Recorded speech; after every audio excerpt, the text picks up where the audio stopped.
안녕하세요. 노후의 미덕입니다. 아버지, 이제는 요양원에 가셔야겠어요. 내 인생 72년 이 한마디가 모든 걸 바꿔놓았습니다. 하지만 지금 저는 매달 60만 원으로 행복한 노후를 보내고 있죠. 요양원 350만 원, 간병인 450만 원. 도저히 감당할 수 없는 금액에 절망했던 그때 우연히 발견한 놀라운 해결책을 여러분께 들려드리려 합니다. 5년 전 35년을 함께한 아내가 갑자기 세상을 떠났습니다. 아침에 일어나 된장국을 끓이던 그 순간이 마지막이었죠. 그 후로 모든 게 힘들어졌습니다. 혼자 사는 게 점점 더 위험해져 갔어요. 화장실에서 넘어질 뻔한 적도 있었고 약 먹는 걸 자주 깜빡하기도 했습니다. 자녀들과 살아보려 했지만 실패했습니다. 아버님, 젓가락 소리가 너무 커요. 화장실 가실 때 발소리가 시끄러워요. 점점 더 움츠러들었죠. 간병인을 구했지만 이것도 실패였습니다. 이런 반찬으로는 못 살겠어요. 전기세를 아끼시는 습관이 불편해요. 결국 요양원을 선택했지만 딱딱한 침대, 획일화된 일과 그리고 무엇보다 자유가 없었습니다. 3일 만에 도망치듯 나왔죠. 그러던 어느 날 베란다에서 화분에 물을 주다가 우연히 발견한 희망. 경로당에서 들려오는 웃음소리였습니다. 전직 의사 김 할아버지, 40년 경력 요리사 이 할머니, 전기기사 출신 박 할아버지. 모두를 알게 되면서 내 인생이 달라지기 시작했습니다. 우리는 서로의 재능을 나누기 시작했습니다. 매달 60만 원씩 모아 공동 식사도 하고 함께 운동도 하고 서로의 건강도 챙기면서 우리만의 작은 공동체를 만들어갔죠. 하지만 이런 변화가 쉽게 찾아온 건 아니었습니다. 처음 경로당을 찾아갔을 때를 아직도 생생히 기억합니다. 문 앞에서 한참을 망설였어요. 내가 과연 잘하는 걸까? 다들 어떻게 생각할까? 이런 걱정으로 발걸음이 쉽게 떨어지지 않았죠. 그때 마침 김 할아버지가 저를 발견했습니다. 어이구, 새 얼굴이네요. 들어오세요. 그 따뜻한 한마디가 제 인생을 바꾸는 시작이었습니다. 경로당 안으로 들어서자 신기한 광경이 펼쳐졌어요. 한쪽에선 이 할머니가 요리 교실을 하고 계셨고 다른 한쪽에선 박 할아버지가 스마트폰 사용법을 가르치고 계셨죠. 여기서 다들 이렇게 지내시는 거예요? 제 질문에 김 할아버지가 빙그레 웃으시며 대답하셨습니다. 우리가 늙었다고 쓸모없는 게 아니잖아요. 각자 살아오면서 터득한 게 있지 않겠어요? 그걸 나누면서 서로 도와가며 사는 거죠. 그 말씀이 제 가슴을 울렸습니다. 그동안 저는 나이 들어 의존적인 존재가 되는 것에만 신경 썼는데 이분들은 여전히 자신의 가치를 만들어가고 계셨던 거죠. 특히 인상 깊었던 건 장보기 시스템이었습니다. 매주 화요일이면 다 같이 장을 보러 가는데 젊은 자원봉사자들이 차량을 지원해 주시더군요. 처음엔 저희도 막막했어요. 이 할머니가 말씀하셨습니다. 그런데 우리가 필요한 게 뭔지 구청에 건의하니까 이렇게 도와주시더라고요. 우리도 지역사회의 일원이잖아요. 점심시간이 되자 놀라운 광경이 펼쳐졌습니다. 이 할머니의 지휘 아래 모두가 자연스럽게 각자의 역할을 해내셨어요. 누군가는 재료를 씻고 누군가는 밥을 하고 마치 오랜 세월 함께 살아온 가족 같았습니다. 우리가 혼자 살 때는 라면만 끓여 먹었는데 최 할머니가 웃으시며 말씀하셨습니다. 이제는 매일 영양가 있는 반찬을 먹으니 병원 갈 일도 줄었어요. 점심 식사 후에는 더 특별한 시간이 이어졌습니다. 김 할아버지가 모두의 혈압을 체크하시고 약 복용 시간도 체크해 주셨죠. 무엇보다 놀라웠던 건 모든 과정이 스마트폰 앱으로 관리된다는 거였어요. 젊은 사람들만 첨단 기술을 써야 하나요? 박 할아버지가 웃으시며 말씀하셨습니다. 우리도 배우면 할 수 있어요. 오히려 이런 게 치매 예방에도 좋답니다. 그렇게 첫날이 지나고 집으로 돌아오는 길에 제 발걸음이 이상하게 가벼워졌음을 느꼈습니다. 마치 오랫동안 잃어버렸던 무언가를 찾은 것 같았죠. 그날 밤 오랜만에 일기를 썼습니다. 오늘 희망을 보았다. 짧은 한 줄이었지만 제 인생의 새로운 장이 시작되는 순간이었습니다. 경로당에서의 둘째 날 저는 일찍 일어났습니다. 오랜만에 설레는 마음으로 아침을 맞이했죠. 35년을 함께한 아내가 떠난 뒤 처음 느끼는 감정이었습니다. 오늘은 제가 커피를 준비해 왔습니다. 떨리는 마음으로 내민 보온병. 그런데 뜻밖의 반응이 돌아왔어요. 어머, 이거 원두 커피 아니에요? 이 할머니가 놀란 표정을 지으셨습니다. 저는 커피 내리는 게 취미였어요. 제가 수줍게 대답하자 모두들 환호하셨죠. 우리 드디어 바리스타가 생겼네. 이제 매일 아침이 기다려지겠어요. 작은 취미라고만 생각했던 것이 이렇게 환영받을 줄은 몰랐습니다. 그날부터 저는 경로당 카페의 바리스타가 되었습니다. 매일 아침 8시 문을 열기도 전에 커피를 준비했죠. 향긋한 원두 향이 경로당을 가득 채우면 하나둘씩 어르신들이 모여드셨습니다. 이런 게 진정한 부자야. 김 할아버지가 커피를 마시며 말씀하셨습니다. 비싼 카페 커피 부럽지 않네요. 그 한마디에 제 가슴이 뜨거워졌습니다. 특히 놀라웠던 건 이게 단순한 커피 모임이 아니었다는 겁니다. 커피를 마시며 자연스럽게 건강 체크가 이루어졌고 일상의 고민도 나누고 서로의 안부도 확인했죠. 어제 저녁에 전화드렸는데 안 받으시길래 걱정했어요. 보청기 충전하는 걸 깜빡했네요. 이런 소소한 대화가 누군가의 생명을 구할 수도 있다는 걸 우리는 알고 있었습니다. 점점 입소문이 나면서 다른 동의 어르신들도 찾아오기 시작했습니다. 처음에는 커피 때문에 오셨다가 우리의 프로그램을 알게 되면서 정기적으로 참여하시게 됐죠. 저희 동에도 이런 게 있었으면 좋겠어요. 그런 이야기를 들을 때마다 김 할아버지는 똑같은 대답을 하셨습니다. 그럼 만들어 보세요. 처음부터 완벽할 필요는 없어요. 우리도 이렇게 하나씩 시작했잖아요. 그렇게 우리의 작은 실험은 다른 동네로 퍼져나가기 시작했습니다. 마치 커피 향이 퍼져나가듯이 따뜻한 변화가 시작된 거죠. 어느 날은 구청 직원이 찾아왔습니다. 우리의 활동이 소문나서 취재를 왔다고 했죠. 어르신들이 만드신 새로운 복지 모델이라며 사례 연구를 하고 싶다고 했습니다. 그때 박 할아버지가 웃으시며 말씀하셨어요. 복지 모델이라고요? 우리는 그저 이웃이랑 커피 마시면서 살아가는 법을 배우고 있을 뿐인데. 정말 그랬습니다. 우리는 그저 커피 한 잔을 나누며 서로의 하루를 묻고 작은 재능을 나누고 소소한 일상을 함께 했을 뿐인데 어느새 이곳은 단순한 경로당이 아닌 우리 모두의 제2의 집이 되어 있었습니다. 커피향 가득한 우리의 아침이 입소문이 나면서 뜻밖의 변화가 찾아왔습니다.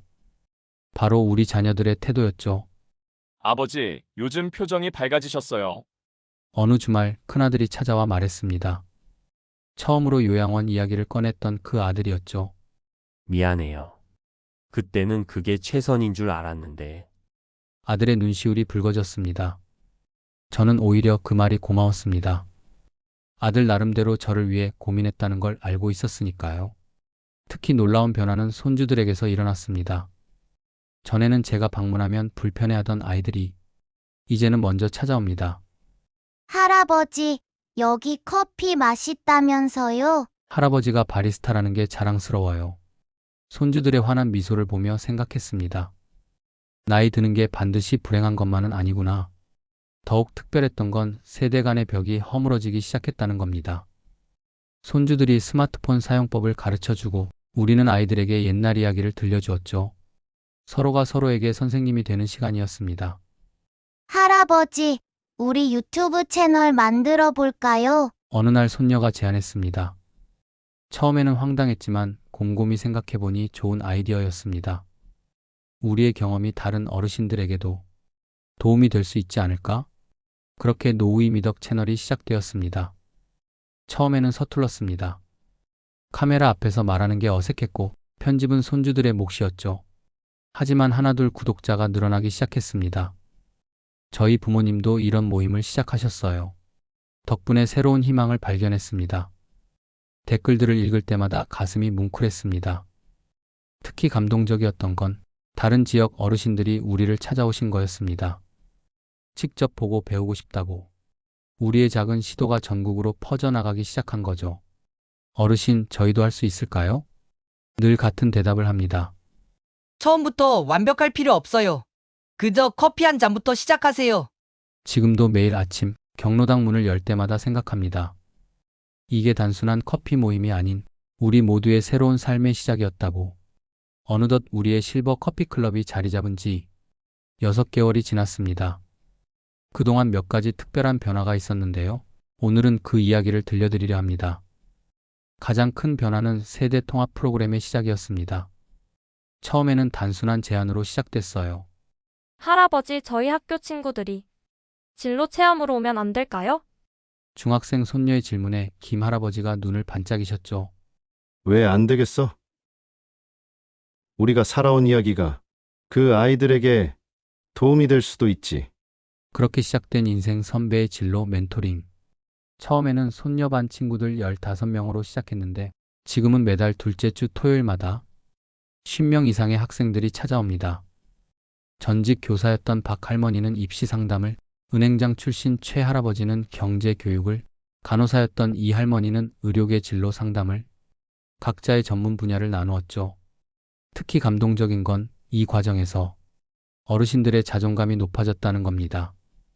아직도 내가 누군가에게 도움이 될 수 있다는 게 이렇게 기쁠 줄이야. 두 번째 변화는 실버 마켓의 탄생입니다. 매주 일요일 경로당 앞마당이 작은 장터로 변신합니다. 이 할머니의 수제 김치와 장아찌, 박 할아버지의 목공예품, 제가 내리는 커피, 각자의 솜씨로 만든 것들을 판매하기 시작했죠. 처음에는 걱정도 많았습니다. 과연 사람들이 찾아올까? 우리가 만든 걸 누가 살까? 하지만 그런 걱정은 기우였습니다. 입소문을 타고 점점 더 많은 분들이 찾아오셨고 이제는 예약제로 운영할 정도가 되었습니다. 할머니가 담그신 김치 정말 맛있어요. 이런 손맛은 어디서도 찾을 수 없죠. 이런 말을 들을 때마다 어르신들의 얼굴에 피어나는 미소, 그 자체가 보물이었습니다. 수익금은 전액 우리 공동체를 위해 사용됩니다. 새로운 프로그램을 만들고 필요한 장비를 구입하고 때로는 어려운 이웃을 돕는 데도 씁니다. 돈을 버는 것도 좋지만 그보다 더 값진 건 우리가 아직 필요한 존재라는 거예요. 김 할아버지의 이 말씀이 우리 모두의 마음을 대변합니다. 나눔이 가져온 특별한 기적이라는 제목으로 오늘은 조금 색다른 이야기를 들려드리려 합니다. 지난주 토요일 우리 경로당에 특별한 손님이 찾아오셨습니다. 바로 복지부 장관님이었죠. 우리의 활동이 뉴 시니어 라이프 모범 사례로 선정되었다고 합니다. 처음에는 우리도 놀랐습니다. 그저 외롭지 않게 살아보려고 시작한 일인데 이게 무슨 일인가 싶었죠. 하지만 장관님의 말씀을 듣고 깨달았습니다. 우리가 한 일이 생각보다 특별했던 거예요. 어르신들이 만드신 이 모델은 기존 복지 정책의 한계를 뛰어넘는 혁신입니다. 수동적인 복지 수혜자가 아닌 적극적인 가치 창출자로서의 어르신, 이것이 바로 우리가 찾던 미래형 복지의 답입니다. 그 말씀을 듣는데 가슴이 뭉클해졌습니다. 우리는 그저 살아남기 위해, 외롭지 않기 위해 시작했는데 그게 이렇게 의미 있는 일이었다니. 특히 놀라웠던 건 우리의 경제적 자립 모델이었습니다. 실버 마켓의 수익금과 회원들의 회비로 운영되는 시스템이 정부 지원 없이도 충분히 운영 가능하다는 점. 이게 가장 큰 장점이라고 하시더군요. 월 60만 원으로 가능한 건가요? 장관님이 놀란 표정으로 물으셨습니다. 네, 오히려 남아서 기부도 하고 있답니다. 이 할머니가 자랑스럽게 대답하셨죠. 그 자리에서 즉석 제안이 나왔습니다. 전국적으로 이 모델을 확산하자는 거였죠. 우리 경로당이 그 시범사업의 멘토가 되기로 했습니다. 하지만 한 가지 조건이 있습니다. 김 할아버지가 단호하게 말씀하셨습니다. 이건 위에서 아래로 내려가는 정책이 되면 안 됩니다. 각 지역의 특성과 구성원들의 의지가 가장 중요하니까요. 장관님이 고개를 끄덕이셨습니다. 맞습니다. 진정한 복지는 마음에서 마음으로 전해지는 것이니까요. 그렇게 우리는 새로운 도전을 시작하게 되었습니다. 다음 주부터 전국 각지에서 어르신들이 견학을 오시기로 했어요. 걱정되지는 않으세요? 누군가 물었습니다. 저는 미소를 지으며 대답했습니다. 커피 한 잔으로 시작된 우리의 변화. 이제는 그 따뜻함을 나눌 차례입니다. 오늘은 우리가 맞닥뜨린 첫 번째 위기와 그것을 어떻게 극복했는지 이야기해 보려 합니다. 모든 일이 순조롭게만 진행된 것은 아니었습니다. 첫 번째 시련은 예상치 못한 곳에서 찾아왔어요. 바로 세대 갈등이었습니다. 젊은 사람들이 시끄럽다고 민원을 넣었어요. 매주 일요일 열리는 실버 마켓을 두고 아파트 주민들의 불만이 제기된 겁니다. 처음에는 당황스러웠습니다. 우리는 오히려 지역의 활기를 불어넣는다고 생각했는데 젊은 층에게는 불편함이었던 거죠. 이러다가 모든 걸 접어야 하는 건 아닐까? 우리 모두 걱정이 깊어갈 때였습니다. 그때 박 할아버지가 특별한 제안을 하셨죠. 주민회의에 참석해서 직접 이야기해보는 건 어떨까요? 우리의 진심을 전하면 이해해주지 않을까요? 떨리는 마음으로 참석한 주민회의. 저는 떨리는 목소리로 말씀드렸습니다. 우리는 단순히 장사하러 나온 게 아닙니다. 이곳은 우리가 살아있음을 느끼는 곳이에요. 여러분의 부모님도 언젠가는 우리와 같은 나이가 되실 텐데 그때는 어떤 모습이었으면 좋으실까요? 잠시 침묵이 흐른 뒤 젊은 주부가 손을 들었습니다.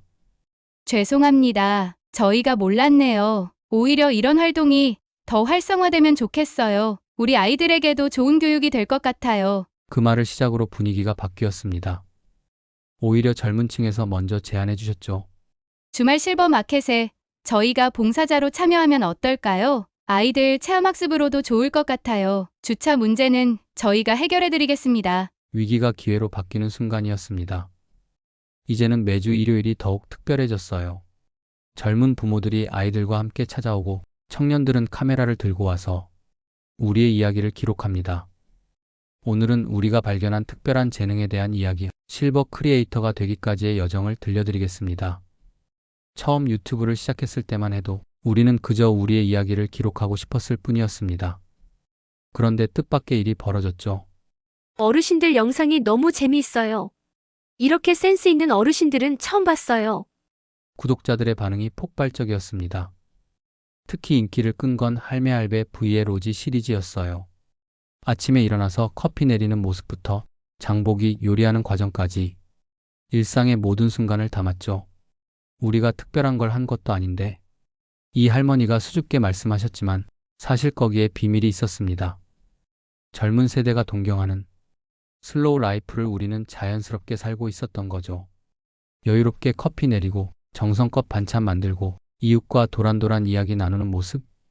요즘 젊은이들이 그리워하는 게 바로 이런 거구나. 김 할아버지의 통찰이었습니다. 더 놀라운 건 광고 제의가 들어오기 시작했다는 거예요. 커피 회사에서 우리의 실버 카페를 후원하겠다고 했고 식품 회사에서는 할매 레시피 시리즈를 제안했습니다. 처음에는 망설였습니다. 우리 나이에 이런 걸 해도 될까? 사람들이 웃지는 않을까? 하지만 손주들이 용기를 줬습니다. 할아버지, 할머니야말로 진정한 인플루언서예요. 진짜 가치 있는 콘텐츠를 만들고 계신 거라고요. 그렇게 우리는 실버 크리에이터의 길을 걷게 되었습니다. 수익금의 일부는 어려운 이웃을 돕는 데 사용하고 나머지는 우리 공동체의 새로운 프로그램 개발에 투자했죠. 100만 구독자 달성. 그리고 그 이후 오늘은 우리가 마주한 새로운 도전과 그 속에서 발견한 특별한 의미를 나누려 합니다. 어느 날 아침 놀라운 소식을 접했습니다. 우리 채널 노우이 미덕이 구독자 100만 명을 돌파한 거예요. 실버 크리에이터로는 최초였죠. 할아버지, 이제 진짜 유명인이세요. 손주가 자랑스러워하며 말했습니다. 하지만 저희에게는 숫자보다 더 중요한 게 있었어요. 바로 구독자들이 보내주신 메시지였습니다. 부모님을 모시고 살면서 매일 갈등했는데 이제는 서로를 이해하게 되었어요. 은퇴 후 우울증에 시달렸는데 어르신들 덕분에 새로운 희망을 발견했습니다. 저희 동네에서도 실버 품앗이를 시작했어요. 어르신들 덕분에 용기를 냈습니다. 이런 메시지들이 쌓여갈수록 우리의 책임감도 커져갔습니다. 더 이상 우리만의 이야기가 아니었으니까요. 전국의 수많은 어르신들과 그 가족들이 우리를 통해 희망을 발견하고 있었습니다. 그래서 새로운 도전을 시작했습니다. 찾아가는 노우이 미덕 프로젝트였죠. 전국의 요청을 받아 직접 현장을 찾아가기로 했습니다. 김 할아버지의 건강관리 노하우, 이 할머니의 요리 비법, 박 할아버지의 공동체 운영 경험, 우리가 가진 모든 것을 나누기로 했죠. 1년 전 아들의 요양원 제안으로 시작된 우리의 여정. 이제는 그것이 100만 명의 희망이 되었습니다. 오늘은 지난 1년을 돌아보며 마지막 이야기를 나누려 합니다. 월 350만 원의 요양원비, 월 450만 원의 간병인 비용. 그때는 그것이 유일한 선택지인 줄 알았습니다. 하지만 우리는 증명했습니다. 월 60만 원으로도 충분히 행복한 노후가 가능하다는 것을, 돈이 아닌 마음이 더 중요하다는 것을. 우리의 작은 실험은 이제 전국적인 운동이 되었습니다. 전국 각지에 실버 품앗이 공동체가 생겨났고 우리처럼 유튜브를 시작한 어르신들도 늘어났습니다. 심지어 해외에서도 문의가 오기 시작했죠. 한국의 실버 혁명이 놀랍습니다. 우리나라에도 이런 모델을 도입하고 싶어요. 하지만 가장 큰 변화는 우리 스스로에게서 일어났습니다. 더 이상 나이 드는 것이 두렵지 않습니다. 외롭지도 불안하지도 않습니다. 오히려 기대가 됩니다. 내일은 또 어떤 이야기가 만들어질까? 누구를 만나고 무엇을 배우게 될까? 매일 아침이 설렙니다. 특히 자랑스러운 건 우리가 만든 변화가 다음 세대에게도 영향을 미치고 있다는 점입니다. 할아버지, 저도 나중에 늙으면 이렇게 멋지게 살고 싶어요. 손주의 이 말이 우리에게는 최고의 칭찬이 되었습니다. 이제 우리는 국제 실버 네트워크를 준비하고 있습니다. 전 세계 어르신들과 소통하며 서로의 지혜를 나누는 플랫폼을 만들려고 합니다. 나이는 숫자에 불과하다는 말, 이제는 진심으로 공감합니다. 우리에겐 아직 많은 꿈이 있고 그 꿈을 이룰 시간이 충분히 있으니까요. 이제 우리는 국제 실버 네트워크를 준비하고 있습니다. 전 세계 어르신들과 소통하며 서로의 지혜를 나누는 플랫폼을 만들려고 합니다. 나이는 숫자에 불과하다는 말, 이제는 진심으로 공감합니다. 우리에겐 아직 많은 꿈이 있고 그 꿈을 이룰 시간이 충분히 있으니까요. 지금까지 노후의 미덕을 시청해 주셔서 감사합니다. 구독과 좋아요, 그리고 여러분의 댓글은 우리에게 큰 힘이 됩니다. 감사합니다.